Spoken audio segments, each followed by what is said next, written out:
All right, good evening. I will now call the January 2nd, 2024 regular town council meeting to order. If you would please stand and join me in the Pledge of Allegiance.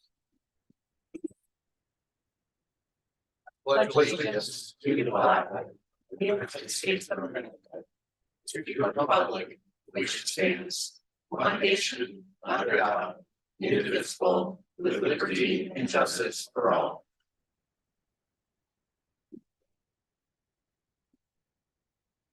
All right, the first item on our agenda will be our swearing in of town council members. I'd like to thank everyone for coming this evening. This is obviously a very special moment for all of us and for you guys as well. Among our friends and family this evening, we have Indiana State Representative Becky Cash with us, our newly elected Mayor John Stair, and Deputy Mayor Kate Swanson. Thank you all for being here. Tonight we have Zionsville Town Judge, the Honorable Samantha Spencer, to administer the oath of office to each town councilor.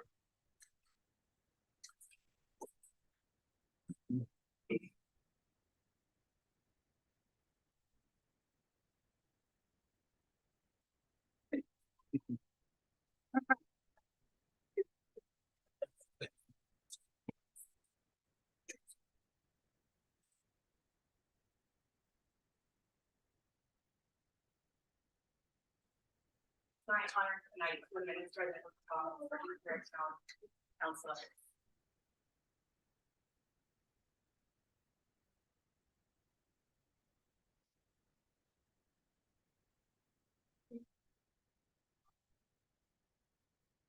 Raise your right hand.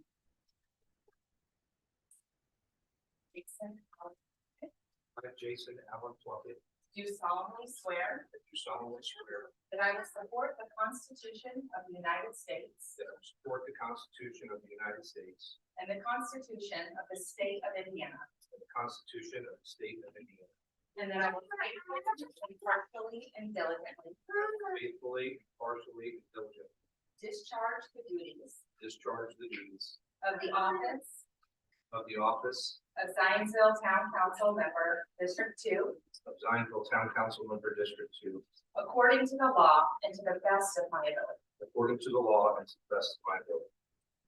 Congratulations.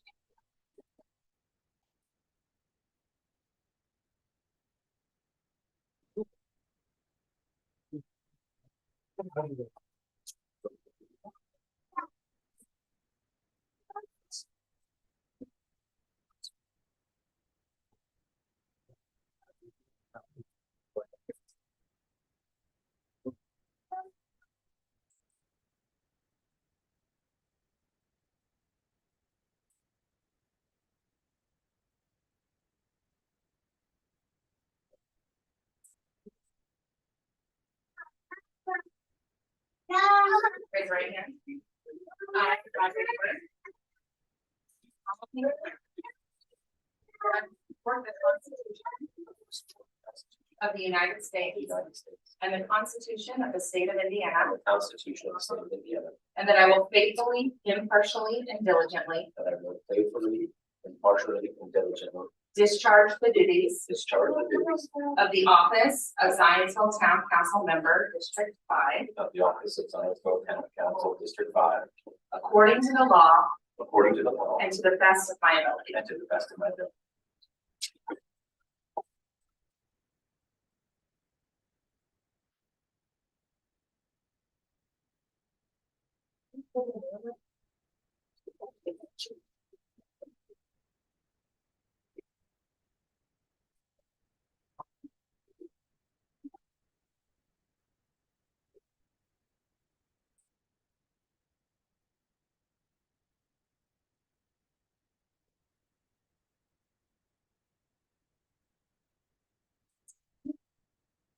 I, Tim McElberry, I, Tim McElberry, do solemnly swear do solemnly swear that I will support the Constitution of the United States that I will support the Constitution of the United States and the Constitution of the State of Indiana, and the Constitution of the State of Indiana, and that I will faithfully, impartially, and diligently and that I will faithfully, impartially, and diligently discharge the duties discharge the duties of the office of Zionsville Town Council Member, District 1, of the office of Zionsville Town Council District 1, according to the law according to the law and to the best of my ability. and to the best.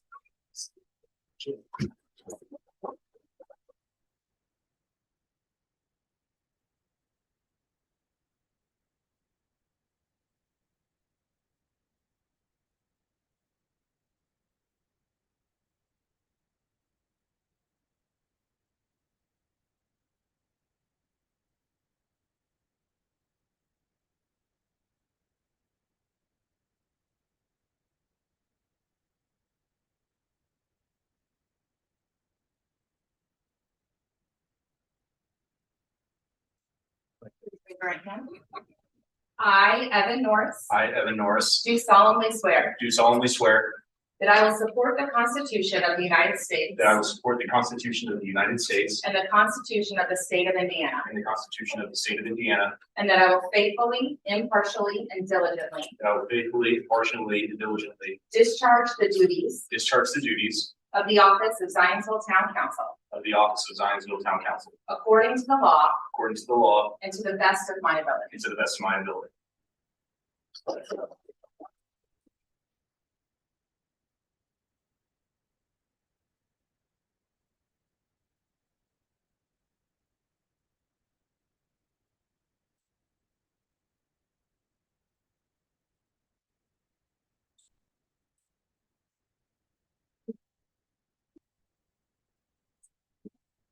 I, Craig Melton, I, Craig Melton, do solemnly swear do solemnly swear that I will support the Constitution of the United States that I will support the Constitution of the United States and the Constitution of the State of Indiana, and the Constitution of the State of Indiana, and that I will faithfully, impartially, and diligently and I will faithfully, impartially, and diligently discharge the duties discharge the duties of the office of Zionsville Town Council Member, District 3, of the office of Zionsville Town Council District Member according to the law according to the law and to the best of my ability. and to the best of my ability.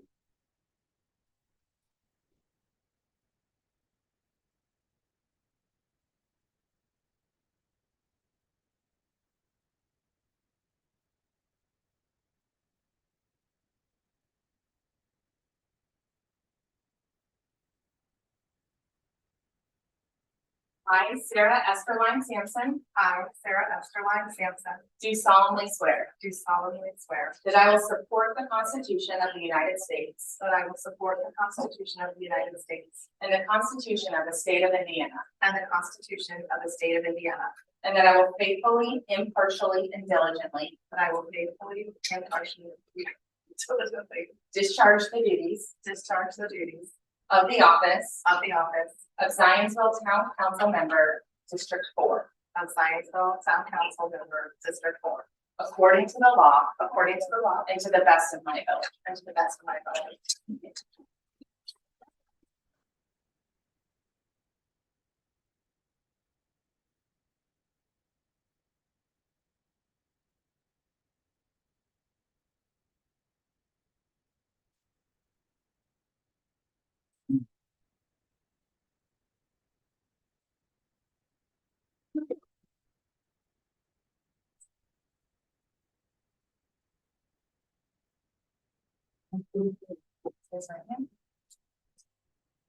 I, Joseph M. Stein, I, Joseph M. Stein, do solemnly swear do solemnly swear that I will support the Constitution of the United States that I will support the Constitution of the United States and the Constitution of the State of Indiana, and the Constitution of the State of Indiana, and that I will faithfully, impartially, and diligently and that I will faithfully, impartially, and diligently discharge the duties discharge the duties of the office of the office of Zionsville Town Council of Zionsville Town Council according to the law according to the law and to the best of my ability. and to the best of my ability.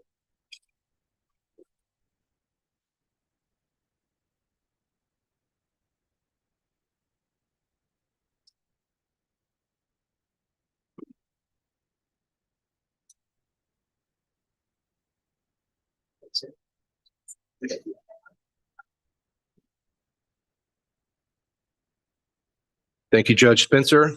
Thank you all of you for waiting through that. We'll give you a moment. For those of you that just came for this, if you want to leave, you can certainly do that. We don't have a too robust of a meeting, but Bye. Next day, nice.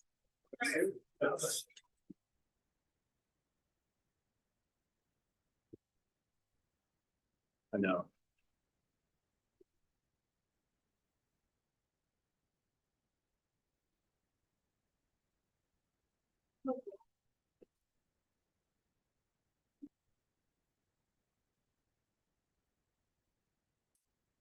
See Boone County Commissioner Tim Byer snuck in too, so thanks for being here, Tim. All right, up next is the election of officers for 2024. First item is election of president. At this point, I'll call for a motion. I'd like to make a motion to nominate or renominate President Jason Plunkett. Second. Got a first by Counselor Melton, a second by Counselor Sampson. Hey, do you? Just Sampson. Counselor Sampson. All those in favor signify by saying aye. Aye. All those opposed, same sign. Motion passes 7 in favor, 0 opposed. Thank you. Up next would be Vice President, and I'd like to nominate current Vice President Burke. Second.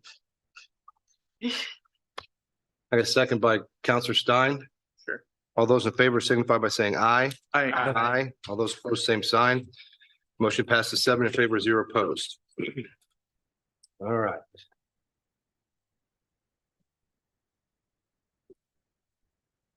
Thank you. Okay, so up next is a memorandum of the December 18th, 2024 regular town council meeting. A copy of that has been posted. Are there any questions from counselors? Otherwise, I would make a motion to approve the memorandum. Second. A second by Counselor Norris. Man, yeah, I mean, all mixed up here. All those in favor signify by saying aye. Aye. Aye. All those opposed, same sign. Motion passes 7 in favor, 0 opposed. Up next is the approval of the 2023 year-end claims. We've got those in our packets. Are there any questions from counselors on claims? I have a question. So as I looked over them, I felt like there should be some sort of comparative for us as we are learning what a normal number would be. Do we ever do anything like year to date from last year so that we could run those totals to compare? Because that would be the only way we would notice an anomaly. Has that ever been done? We don't usually do a year-to-date comparison or a comparison from last year. As you probably are aware, we're in the middle of continuously reconciling our accounts. So I would imagine as the monthly appropriations are completed, we'll be able to go back and look at those. But until those are balanced, I would imagine it would be difficult to do that right now. Okay, no, I understand that. I think that would be more of a best practice once we can do that, because we would see a fluctuation and be able to ask about a variance that way rather than just coming up with questions for Cindy to answer. Because there was an item in there for PR, I think it was like 20 grand. And, you know, is that normal? Is that because someone had room left in their budget? Was there a better use for that funding? I know it's not a lot of money because our amount of our budget is obviously different than my home budget, but just the $20 or $20,000 jumped out at me and just made me wonder, well, what's normal? Yeah. So that would be good information for later. So I think as Baker Tilly finishes their reconciliation of the accounts, we'll have the ability to then go back and look at what the spend is compared to what the projected spend was. Yeah. And we'll obviously be able to do that with the budget in 2024 throughout the course of the year. And in communication with the new mayor, it's my understanding we're going to have regular finance updates. So that would be something that we'd probably be able to balance as well. It would definitely make the review of claims quicker, I would think, as we could just see anything that jumps out at us. So thanks. I have a question, and maybe Heather, this is for you. On page 5 of the claims, there's an open gov legal claim to Nooning and Witsit. Do we know if that claim has been, or if that suit has been settled, or where we are with that? There hasn't been any status change down and some differences of opinion on what is owed. So at this point, there isn't any change, status change that I'm aware of with OpenGov. So procedurally, will that just be handed? Will they continue to work on that, or how does that work? Not necessarily. I think the mayor this will be an item we'll need to talk with Mayor Stair about whether or not he wants to engage someone to continue those discussions, or we're simply assuming that they're not moving forward since we've not heard from the vendor in a number of months. It's fair. Any other questions regarding the 2023 year-end claims? Just for the record, President Plunkett, I did notice that same claim that you were talking about for that same line item. And then I went ahead and looked. There was another line item with the same attorney on there as well. And I did some quick math, and the math just didn't add up for a regular hourly rate. So just kind of confusing on that. It looked like it was a little odd on the numbers themselves when I broke them down.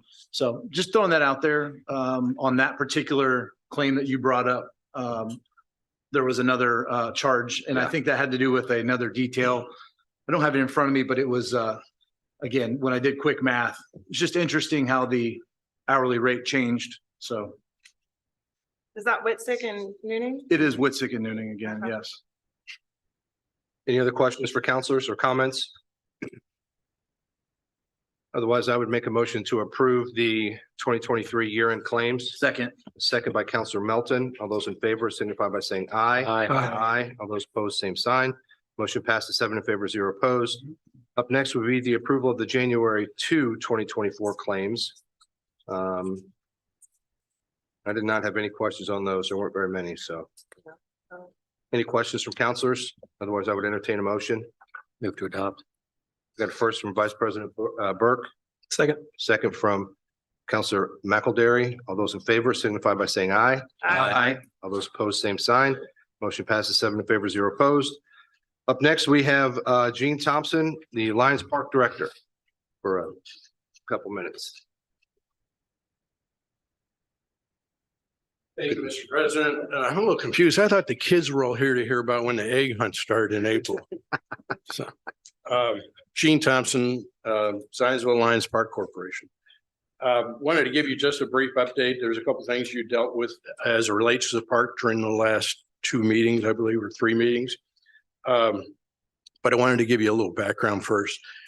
2023 was once again an exciting and busy year for Lions Park. Of course, we hosted Zionsville Little League and the thousands of visitors that they bring in every week, as we have for the last 70 years. And as we were also the site for the Lions Club events like the enormous egg hunt, the Sunday concerts, the July 4th fireworks, the fall festival, pumpkins and hay rides. In addition to Little League and Lions Club events, we also serve the community in many other ways. The most popular way, it seems lately, is our parking lot. During Christmas in the village, our parking lot is overflowing. During the mini marathon, the event starts and ends in Lions Park.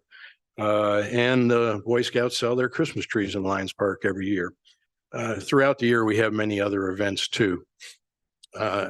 And the park gets used by many people, and most days you'll see the new mayor walking his dog down there as well too. So we are being used by the community in a lot of different ways. But how did Lions Park get started 84 years ago? First, in 1930, there was 24 Zionsville men formed the Zionsville Lions Club and affiliated with Lions International. Today, the Zionsville Lions organization is the largest in the state, with 180 men and women serving the community and managing Lions Park. 10 years later, in August 1940, the Lions organized a committee of Zionsville citizens to raise funds to purchase the first acreage we have, which is the 8 acres right at just east of Elm Street along the park where our Lions building is. There was 8 acres there. That was purchased for $3,000 from the Hearst family, a little bit less than $400 an acre. But they also threw in a house that was on the property, which is the White House that sits next to the Lions building now. And so it was a pretty good investment, and it was operated as the Zionsville Playground Association for the purpose to place thereon a playground and lay out a ball diamond, build fence, backstops, grandstand, and bleachers. The Zionsville Playground Association was later incorporated in 1953, And in 1991, it was reorganized as a 501c3 charitable corporation, and the name was changed to Zionsville Lions Park, Inc. The original 8 acres that I mentioned included an area that the town asked if they could use for playground or tennis courts and tot playground. That was about 2/3 of an acre, and they came to us, not us, the organization at that time. And in 1962, they asked for 2/3 of an acre, which we gave to the town. Now, this past week, I received documents because the town council made a motion last month to return that 2/3 of an acre to us, improved with tennis courts, pickleball courts, and a playground. And we thank you very much for that. That's a very nice addition to the park. We did not have any tennis courts or pickleball, and it is a nice addition. The tot lot, since it was so much work was invested by the town a few years ago to enhance and improve that park. Then in 1977, Ben Bowman, who was a developer of Raintree, gave Lions Park 15 acres, which was the acreage from the first 8 acres to the creek, which was part of the floodplain and part of the Hearst Farm. And the Hearst Farm actually was also on the east side of Eagle Creek, where Raintree was then developed. That acreage, and we stayed with the same 22 acres for about a half a century, 46 years. And in 2023, earlier this year, we purchased 5 acres north of the park from the Hinkeline family. And it was probably about a month after we made that purchase and it became public that I got a call from Park Director Jared, and he asked me what we're going to do with the land. And I said, I don't know. Do you have any ideas? And about a week or so later, Jared shows up with some heavyweights, and I knew I was in trouble. Then Park President John Stair and Public Works Director Lance came along, and I said, "What?" And I had a couple other Lions there with me, and I said, "Oh, what do you guys have in mind?" And of course, one thing we knew they had in mind was a connecting pathway, which we very much were interested in, and one of the primary reasons why we purchased the land. So what we're working on now with the Parks Department is an easement agreement to provide a connecting pathway from Creekside Park on the south side of Sycamore through Lions Park, through the new land that we purchased, through the Storm property, and then connecting to Elm Street Green. We're looking forward to that, and I want to thank you for a couple other things besides the playground and the tennis courts. In late December of 22, we received in January, actually, a $20,000 community enrichment grant, which we used to do a $100,000 improvement to the playground with new equipment and everything adjacent to the gazebo in Lions Park. And I also want to thank you again for a $10,000 community enrichment grant that you provided to us about a month ago, that we have now contracted with a planner to be able to plan how we're going to use the new 5 acres and how it's going to relate to and be integrated into the current 22 acres that we have. So thank you, and thank you again. As you can see, Lions Park is growing, and it's there for the whole community to enjoy. Thanks, Gene. Appreciate your leadership on the Lions Club and everything you do for the park. You guys do a great job. Up next is a request to speak on agenda items. Amy, do we have any requests to speak? No, we do not. Okay, we'll move along to the Mayor Administration update, and we have Zionsville Mayor John Stair. Good evening. Good evening. Thank you, President Plunkett. And it's so good to see you all sitting in those chairs. It's been a long journey for all of us. And the first thing I want to do is congratulate all the council members tonight for taking the oath of office and being seated. I appreciate and I know how hard all of you have worked to get to these chairs tonight. And having gotten to know all of you, I know that you're there for the right reasons too. I know that the people sitting up here in front of the room, your desire is to help the people of Zionsville, to help the town of Zionsville. And I think that's fantastic. And I can tell you that our Deputy Mayor Kate Swanson and I are looking forward to working with all of you closely over the next 4 years. So with that in mind, let's talk about a couple of priorities that I would like to lay out. The first priority obviously needs to be getting our financial house in order. As you know, Baker Tilly has completed audits of 2020 and 2021. Our accounts have been reconciled for those years. The auditors are also taking a deep dive into our internal controls and should have a completed report for us by the end of the first quarter. Also, an SBOA audit of 2022 is going to be coming up soon, and I want you to know that the results, some of the results from that are going to be a little difficult to digest. We are not out of the woods yet, and that has to do with the switch over from OpenGov to Keystone. So don't expect a perfectly clean audit, because that's not what we're going to get. We're going to have some issues to still work through when that audit comes through. But be assured, we are on track to have all our accounts reconciled, a new set of internal controls in place, and a reliable reporting system going forward. So just so you know, I have looked into our reorganization document. And as mayor, I am compelled to give you a complete financial report once a year. But because of what we've experienced over the last few years, I'm going to give you and our citizens a complete financial report every quarter going forward. I will also appoint a finance committee, which will be a, sort of a advisory committee to meet regularly and advise our administration and financial officer as we execute a plan to regain our AA+ credit rating. The committee will include a town council member. I'm going to ask you to choose who you want to have come and join us for that, but I want to make sure that we have complete transparency into that process. But I do understand that the buck stops with me, and I take full responsibility for this process. We have a plan, we are going to execute it, and we're going to get that AA+ credit rating back. Also, another priority, second priority I have is appointments. You have before you tonight on your agenda a complete list of board and committee appointments. And I want to commend you, first of all, on the choices you have made. I think we've made some pretty good choices too. But I think what it really does, it points up the talent and commitment that we have here in Zionsville. And I appreciate the willingness of all the people to serve on those various boards and committees. Also, under priorities, comprehensive plan. We will have a request for proposal. We're working on that right now. Hopefully we'll have that for you by the next meeting to take a look at. We will no doubt have quite a bit of interest in this process because it has been, as you know, 20 years since we've done a comprehensive plan in Zionsville. So we're going to have to appoint a group to sift through the ideas presented to help us run a process. It's going to take probably 12 to 18 months before it's done. Our Community and Economic Development Director, Mike Dale, will largely be guiding that process, but it will require a committee of stakeholders and citizens. And of course, we are going to want town councilors to play a role in that. I don't think there is anybody closer to your constituents than you are. So I think you're going to play a vital role in that.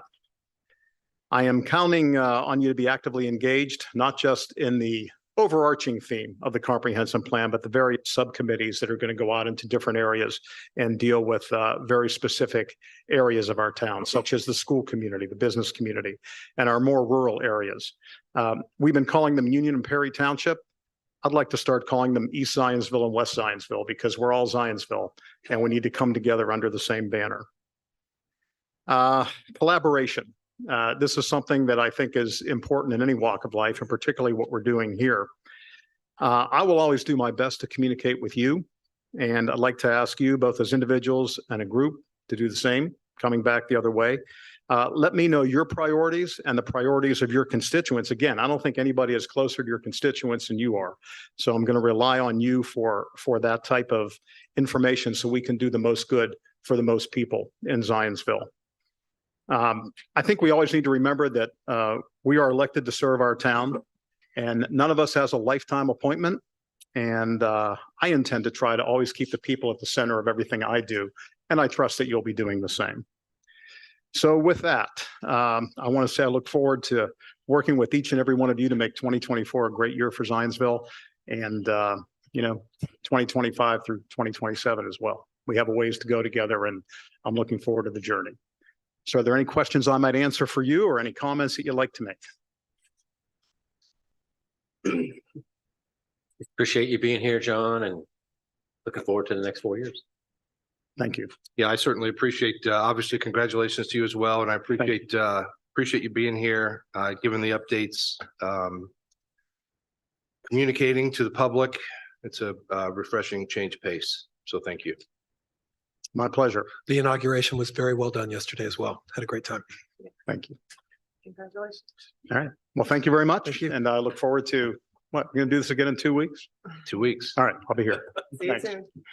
soon. All right, up next is council update. Are there any updates from councilors? Okay, moving on to old business. There are no old business items. So the first item of new business is the consideration of appointments to various boards, commissions, and committees. Councilors, you guys have reviewed these recommendations over the weekend and over the last week. I would just point out for clarity to the public, the process for boards and commissions, first and foremost, existing councilors who sat on boards and commissions obviously would get first right of refusal. If councilors decide not to continue and they have interest in other candidates, those candidates are considered. Any current member who expressed interest in staying on boards and commissions receives consideration as well. From there, Amy sends Heather and Brad and I the list of folks who filled out the form online to be considered. And we go through those folks at that point. If there are still vacancies, then we go back and look at recommendations from additional recommendations from counselors. And then we take that information, share that with Heather to make sure that we're statutorily aligned with the boards and commissions and those appointments. So in an effort of transparency, that's how those folks were chosen. And appreciate the council and your guys' work and every citizen and resident of Zionsville that expressed interest in being a part of these boards and commissions as well. So are there any questions from counselors regarding the consideration of appointments? President Plunkett, would this be everything that was vacant, or are there still a couple of spots that are not filled yet? This is everything that's vacant that is statutorily in place. We do have 2 boards and commissions that we are going to merge, and we'll hear that at the next meeting, and we'll have appointments for that one. And there are various commissions and boards that haven't met in multiple years that as we go through our town code rewrites, we're going to essentially eliminate them if there are no state statutes and they're just not meeting. We're going to eliminate those. But so technically there are vacancies, but those are boards and appointments that we're not going to fill. It was my understanding that there might, and correct me if I'm wrong, there were 3 town council appointees, appointments to the Solid Waste Management District Board. I see 2, one Craig being reappointed and Myself. Evan's on Evan as a new member. And I was a member of that board, but if we need to clarify that here, I thought we had 3, so that would be 2. That's the only thing I saw that looked like it might be missing. Makes sense. Yeah, I've got Melton, Burke, and Evan. So did you not want to stay on that? No, do you have me? Is it on here? Yeah, Down where it says Craig, it should say. I've got Melton, Burke, and then Evan would For replace Troy. reappointments? After Troy. It's not on the reappointment list. Oh. Well, Is this the official, like this attachment? Amy, I think it's 2 members. now we have 3. We do have 3. Okay, so do you have all 3 listed, you said? I have them on my sheet, on my email sheet, but it's apparently not on The ones we. the list here. Yeah, the So one that got typed out. We could just make a motion to approve them and with the addition of Counselor or Vice President Burke, assuming you want to. Yeah, that's fine. But Vice President Burke on that. Correct? You need to confirm that, Heather, while we're looking. Yeah. And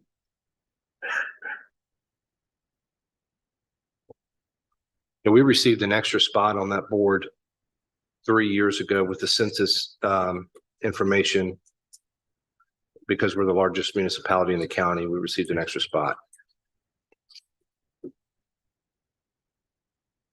Okay, we'll need to review that just to double check.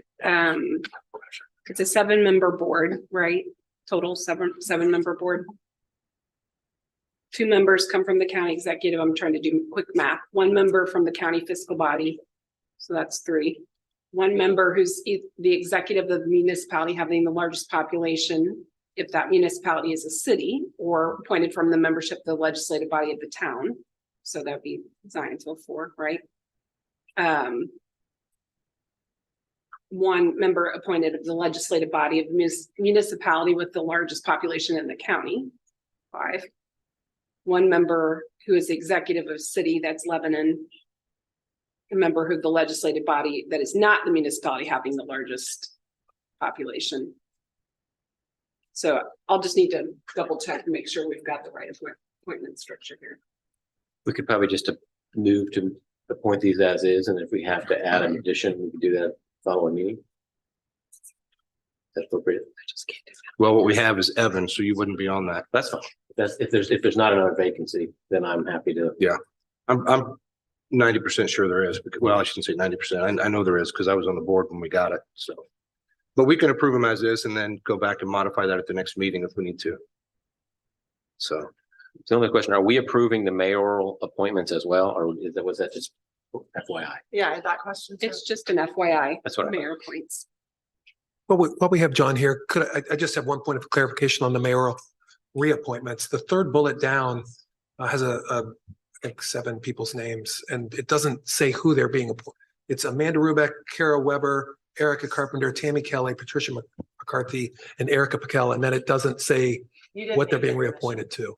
It's the CDC. It's the CDC, yeah, the Community Development Corporation. Okay. Which is in the process of gaining a 501c3 designation.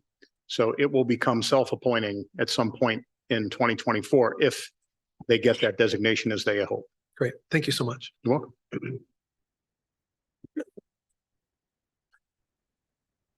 any other questions from counselors? I would entertain a motion.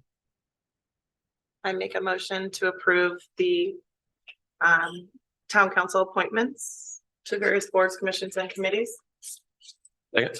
I've got a first from Counselor Sampson, a second from Vice President Burke. All those in favor signify by saying aye. Aye. All those opposed, same sign. Motion passes 7 in favor, 0 opposed. Up next is a consideration of an ordinance to amend the 2024 salary ordinance. This is 2024-01. We certainly have Heather here to talk about this. I'm happy to go through it as well. I think counselors, as all of you have sat through various meetings over the last few months in different capacities, I would just point out that as Mayor Stair mentioned earlier, we've got a number of concerns that we're going to continue to see from the Stuyvesant administration, and this is one of those. This was a preferred method to approve a claim from their administration, and it was vetoed. So I have no logical, legitimate explanation as to why it was, because the explanation we got was in stark contrast to their initial request. So this is a request to increase the salary ordinance to offset the remaining legal claim from the Stuyvesant litigation versus town council and Fire Chief Van Gorder. I'll make a motion. Answer any questions that you guys have. So I went back today and watched the footage from the meeting where there was the dialogue with you and Deputy Mayor Piquel, and it was at that time that he pointed out that it was based on advice given to them by, I can't remember who. State Board of specifically. Accounts. Yeah, State Board of Accounts, that this is the best way to handle that. Has that been, I mean, are we Yes. good on that? So I have talked to the State Board of Accounts, legal counsel as well, to verify that this was the best way to handle this particular matter. And just so you know, we are not going back and overriding a veto because we are now paying the compensation in 2024. And that's why we have to start the process over again. We were trying to accomplish getting that compensation paid in 2023, and it's a one-time gross up to handle the legal fees that are outstanding in an amount of $50,000. The $50,000 also compensates for the taxes that will be paid since this is being paid as payroll to Chief Van Gorder. Sure, and that was my concern, because running a business, anytime you're grossing somebody up, you're paying substantially more than the cost of the actual expense. And so my initial thought was, has there been, and I'm sure State Board of Accounts has looked into it, but my initial reaction would have been, and it was suggested during the meeting that perhaps we reimburse for the expense and do it as an expense reimbursement, then you don't have the tax implications. But apparently that has Yeah, been chased down. We did look into whether or not we could directly pay the law firm that had represented Chief Van Gorder and then allow the law firm to reimburse the chief for the fees that he's already paid. Because there isn't a contractual relationship with the town, we cannot do Okay. that. And that was really the sticking point. And we would not be able to have a contractual relationship because they were adverse to the town as the law That firm. makes sense. Okay, So that is the challenge that we had in trying to accomplish it in that way. thank you. Any questions from counselors? Any additional questions from counselors? No.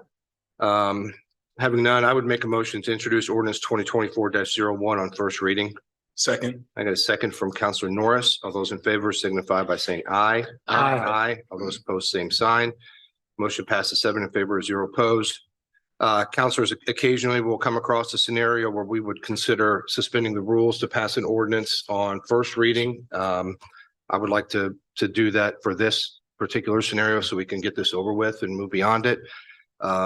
So I will make a motion to suspend the rules. Second. I got a second by Counselor Norris. All those in favor signify by saying aye. Aye. All those opposed, same sign. Motion passes 7 in favor, 0 opposed.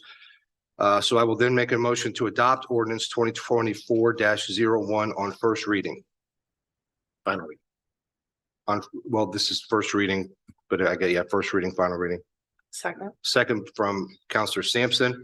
All those in favor signify by saying aye. Aye. Motion passes 7 in favor, 0 opposed. Thank you, council, for your consideration there. Up next is a consideration of a resolution regarding the appropriation of additional funds. This is in conjunction with the ordinance we just passed. We did have a public hearing on December 18th, 2023 regarding these funds and the appropriation of these funds. So if there's any questions from counselors, Heather can walk through that. I can certainly answer anything, but otherwise I would entertain a motion. I make a motion to pass the consideration of resolution, To approve to approve resolution. the resolution regarding the appropriation of additional funds for the fire salary, resolution 2024-01. I'll second that. So we got a first from Counselor Sampson, second from President Plunkett. All those in favor signify by saying aye. Aye. All those opposed, same sign. Motion passes 7 in favor, 0 opposed.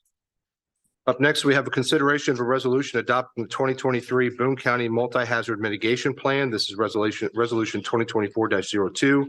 And we have Jason Potts, Deputy Chief of Administration for Zionsville Fire.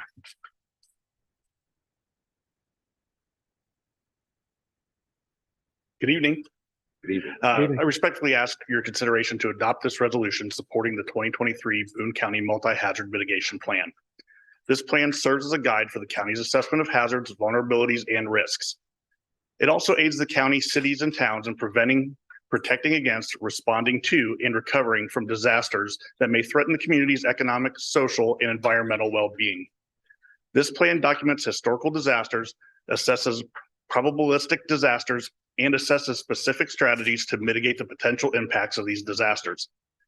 The Boone County Emergency Planning Team included representatives from most of the municipalities in Boone County, as well as the school systems.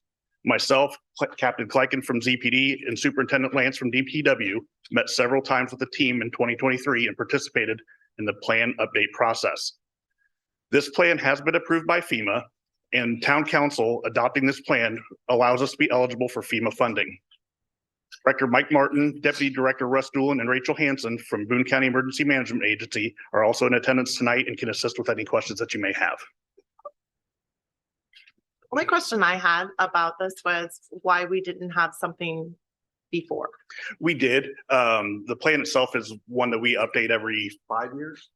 It's a 5-year plan, so we were just up and we'll go through this and review it again in 5 years. Okay, thanks. And this is the first year that the school system's been a part of that? Is that, or the Zionsville school system? Yes, it was. That was one of my initial questions. I was a little concerned about it as I was reading through it today. I didn't notice, excuse me, any Zionsville school members in that. But I just, before the meeting, actually communicated with some of the folks in the back there, and they did mention somebody's name that was in attendance. It just stunned me because the Zionsville school system is one of the largest businesses in Boone County. Correct. And And they're part of their safety group, as well as their operations staff from Zionsville and Traders Point, and all the school systems were involved in those meeting processes.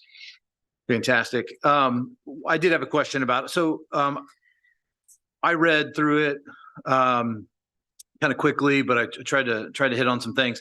The emergency manager, who is that person? Because the booklet alluded to the emergency manager will put this forth every 5 years and get it updated. And who is that person? Yeah. What's your name, sir? Will you come up here for just a moment, please? So Mike Martin, is that correct? Yes, sir. Awesome. So you're the actual county emergency manager.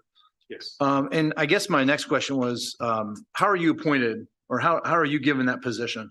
The Boone County Commissioners, I work for the commission. You work for the commissioners?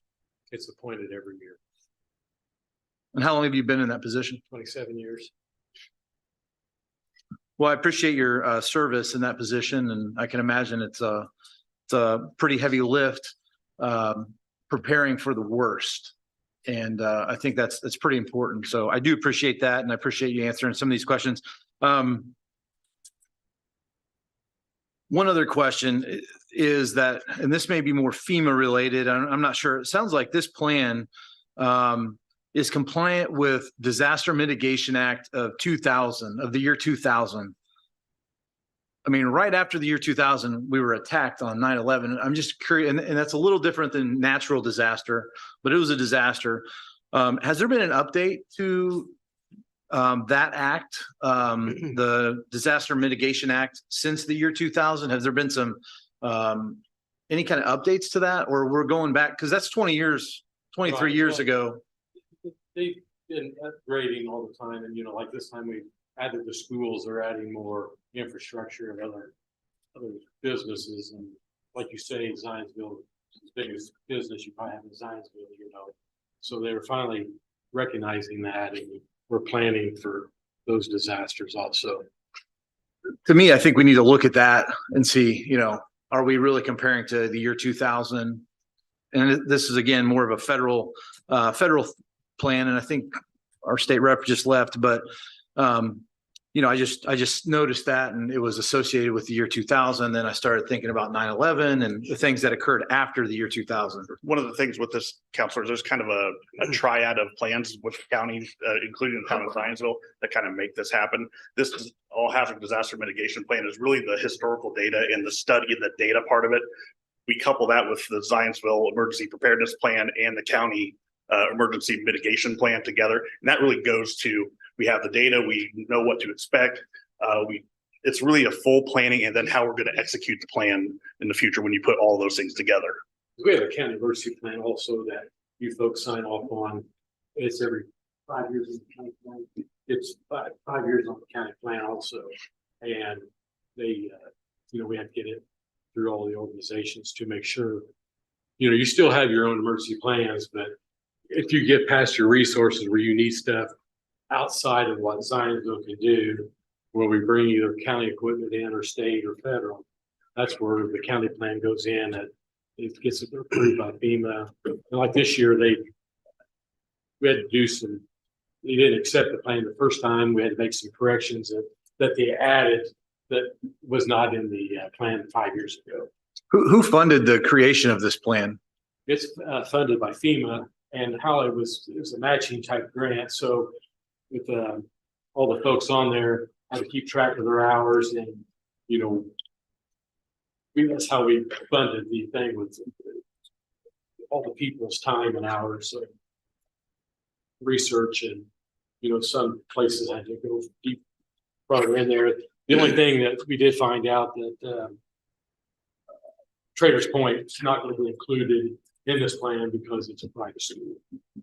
So we're still going to take care of them just like they are in there, but to get federal money, private schools do not fall in that category to get that. Yeah, it seems like, for Zionsville, 5 years could be, an eternity in change. From a development standpoint, from adding school buildings. And, I wonder if 5 years is too far out, but go ahead. Certainly from the local standpoint, as far as our town emergency preparedness plan, it's something that we review pretty regularly, and we have a new draft that's in process now with the new administration, new updates, new information as we get different shelters, different threats, the information out of here. We make sure that we're assessing and really putting some of those things that come out of this mitigation plan into our local, just so they seamlessly work together. Fantastic. Well, thank you for answering some of those questions. I appreciate the candor and giving us all that extra information and all the hard work to give us a process for a natural disaster too. Thank you. It does bring to question the 5-year timeline. Is that more FEMA funding related than necessarily? So is there the possibility that you would update this prior to that date if there was any? All the time, different things change, like the LEPC part of the plan and stuff, that's the local emergency planning committee with the different type of hazard chemicals and stuff like that. Yeah. There's different parts of this, gets updated every year on there, but it just, when it gets all put back in one book and. Got it. To go. Thank you. Because you gotta be on top, because today's society, you're got to feet behind everything anyway, trying to make sure you can outthink these guys. The only other thing that jumped out for me was it mentioned trying to reach out to the public and how there was limitations to public participation, or I don't know if it was limitations as much as communication, not having a social media account and relying on newspaper notices to be a way to draw the public in. And I think that would be a suggestion I would have, even if it is something that's new for the group, that it's much more able to be found when people search for something if you do have a social media versus just relying on newspapers, which often limit how many times people can have access to that information, so many articles per search bar. I would just suggest that if you're truly trying to reach the public and get public input, that you would take that step to create some sort of social media account that people can find, such as Facebook.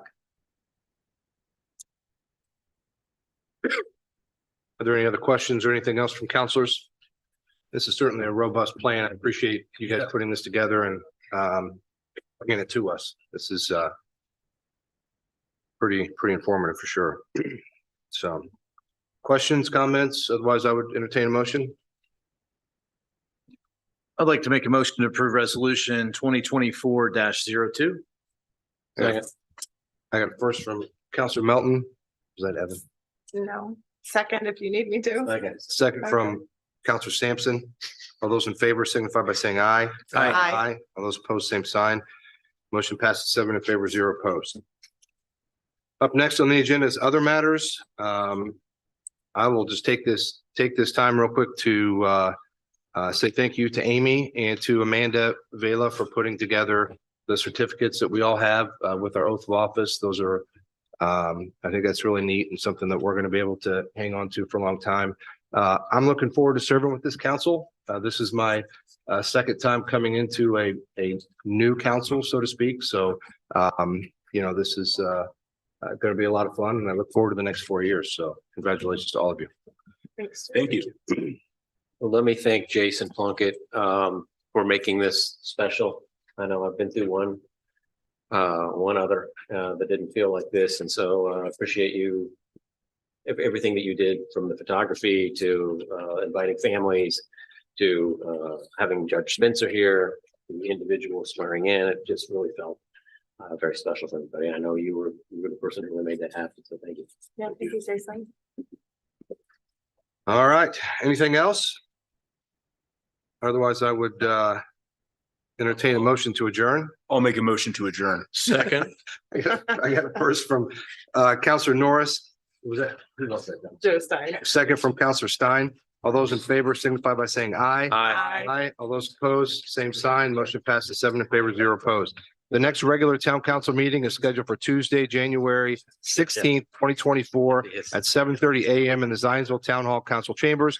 Please note the shift in days to the Martin Luther King holiday. Public notice will be posted in compliance with Indiana open door law. Thank you.